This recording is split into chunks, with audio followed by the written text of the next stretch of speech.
Hey everyone! Hello from the Coeur d'Alene Public Library. If you are just joining us for your very first Newfangled chat, my name is Laura Jenkins and I am the Youth Services Coordinator here at the Coeur d'Alene Public Library. So I work with middle schoolers and high schoolers like you. Let me make sure my camera's actually adjusted today. If you are joining us, you are here for Newfangled and the discussion of The Princess Bride. And for today, we are talking about pages 121 through 218.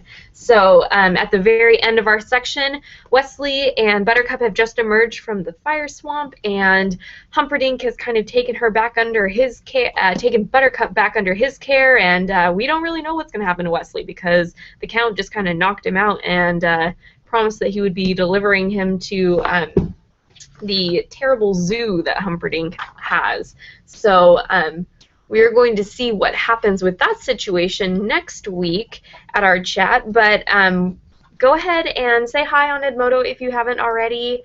I haven't had anybody respond yet, so I'm not sure if anybody is watching, but for now, we'll just go ahead and get started, and hopefully some people are able to catch up with this chat later as they have time this week. I know it's been a busy week for a lot of people. So, and also I think that a lot of you have school off tomorrow, so congrats, you're going to have a really fun 4-day weekend.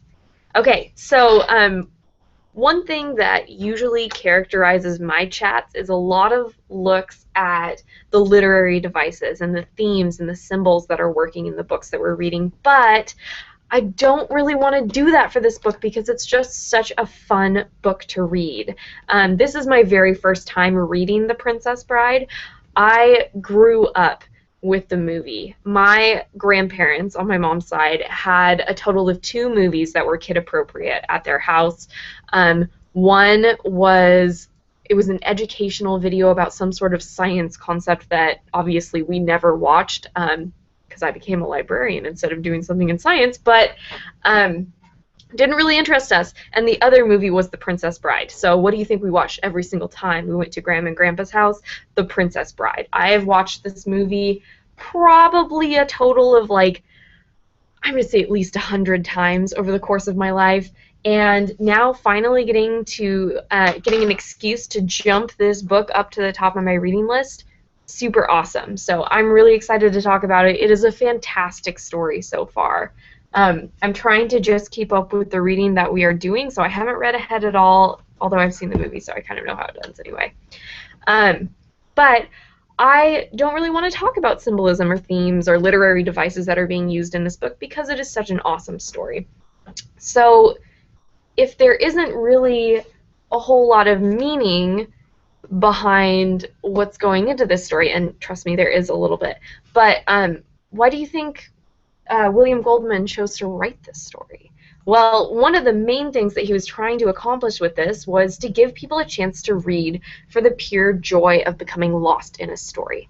Just like he describes himself doing when his father used to read to him in the introductory pages that I hope you guys went back and read. They're totally worth going back and reading. And like we said last week, that's going to be pages, let me just double check, pages 1 through, I believe, 36. I totally recommend going back and reading those pages. They are 100% worth it. And it looks like somebody just logged on to Edmodo. Hi, Chloe. Hi, Nicole. Thanks for joining me. We're getting started on the chat for today. I hope you guys have caught up with the reading. I'll be putting up a couple of questions about the book there, but feel free to post your questions too on Edmodo, and I am so happy to respond to them because I definitely want to talk about this one. So right now we're really getting into the meat of the story. We've already been introduced to the characters in the last section. We are learning more about them as the story goes on, though. So right now, Buttercup has been kidnapped. She survived the sharks that she jumped into the water and faced, and then she has now survived the cliffs of insanity, where she was carried up the cliff by Fezzik, along with 2 other people. And basically she is in their custody right now as kidnappers. So Fezzik and Vizzini have decided to go on ahead of Inigo and left Inigo to deal with the man in black that is pursuing them, who they don't know the identity of. thus far, but I'm sure you guys all had some sort of inkling as to who this person was. Not really sure. Did you guys really know who this was? We'll talk about that in a little bit. Anyway, so we learn a little bit about all of the different backstories that are going on with these new characters that have been introduced. And we learn a little bit about Inigo's past, because he seems to be a very interesting person and an interesting character in the story. So we learned about him and his murdered father Domingo, who was the greatest swordsmith in the world, although he kind of kept that on the down low.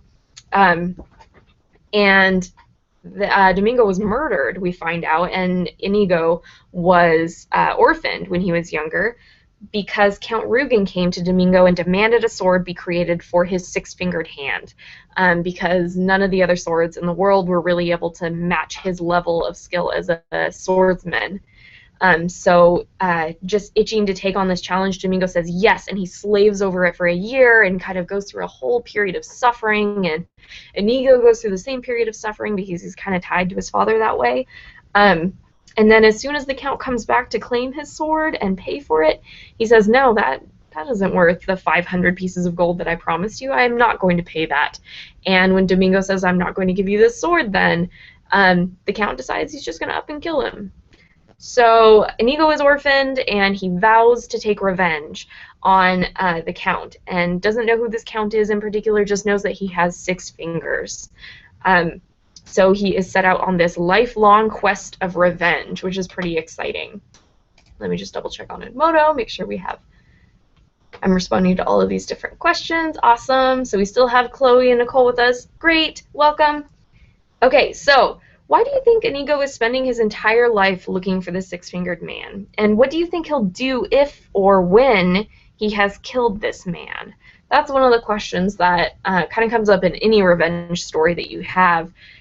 It always seems like the characters are just hell-bent on, basically enacting their revenge and accomplishing this goal, or like finding this person and making them pay for what happened, and then you don't really know what they're going to do after that, because their entire life has been dedicated to this one cause. So what do you think Inigo's going to do after he has accomplished this task, and why do you think this task has become basically his entire life? So that question is up on Edmodo for you guys. And sweet. Thank you guys for submitting to that post about the the schools that you go to. That's great information for us to have just for the future, for when we're getting books ready for you. Okay, so we've gone through, Inigo is kind of pacing, waiting, being impatient for this new character, the Man in Black, to get to the top of the cliffs, because they cut the rope and he fell, but he didn't fall all the way to the bottom. He was able to catch himself on the edge of the cliffs, and is going through this really incredibly painful sounding process of punching his fist into the rock and then kind of climbing bit by bit by just punching his fist into the rock. Sounds really, really painful. I hope he has gloves on, because that sounds like a bloody, horrible mess to me, honestly. I hate getting scratches on my hands, so I couldn't imagine just like punching my fist into a rock trying to climb a wall, especially a 1,000-foot high wall. So are you guys able to hear the chat right now? Just go ahead and respond on Edmodo to make sure. I want to make sure that we're not going through the same technical difficulties that we encountered last week, so that you guys are getting the full chat experience. Okay, but in the meantime, we're going to continue on, because there's so much to cover in this section, and there's so much that we need to talk about. Okay, so Inigo is curious about this guy that's climbing the wall, and he's kind of like, if this guy's really that strong, maybe this is a person that I want to face in a duel. So he decides to take pity on the guy, throws down a rope to him, and has him climb up, convinces him that he's going to be trustworthy. And he, pretty much is, for being a rogue and a scoundrel and a, ex-drunkard. Inigo seems like a pretty decent guy, pretty trustworthy, which is kind of surprising considering he just kidnapped a princess. But I mean, I guess you take it as you can. All right. So he throws down a rope to the Man in Black, and the Man in Black and him have this huge sword fight that I think was like 10 pages long, but was absolutely incredibly intense. I was on the edge of my seat the entire time, even though I know what's going to happen, because it's so much more intense in the book than it is in the movie, and you guys are going to see that when you actually go watch the movie. I'm really excited